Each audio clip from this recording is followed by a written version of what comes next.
find out more about this, Henry Morrison is the chief executive of the Northern Powerhouse Partnership. That's the organisation which has been campaigning for better connectivity in the north. Mr. Morrison, thank you very much for your time this morning. The government's got to answer. What are they going to do to solve this national pay dispute? 2 transport secretaries ago, they picked a fight with ASLEF and other rail unions to try and position the government for a culture war against workers and to make it so they could fight a group of well-paid people rather than just the nurses. They've ramped this up.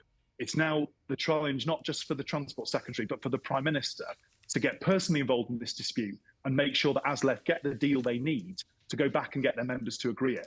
Because for 4 years, train drivers haven't had a pay rise. That's what Mick Whelan, the General Secretary of ASLEF, has said to me when we've met in recent days. And I would say, as someone who represents largely the business community of the north of England and other business organisations, I think would in many cases agree with me, we actually want to see ASLEF get a deal. Because unless ASLEF get a national deal, unless we can do a local deal, the misery for passengers from both the national dispute and from this local action short of strike, it's just going to continue and continue, and things are just not going to get better anytime soon for any of the people who've been affected by what has been a horrendous episode, keeping kids from their kids' bedtimes, costing the economy millions a week. It's not good enough, Charlie, and this government has got to take responsibility for that, and I'm afraid making this decision is not taking responsibility. It's a sop, and on its own, it is nowhere near good enough. Henry Morrison, we appreciate your time this morning. Henry Morrison is the chief executive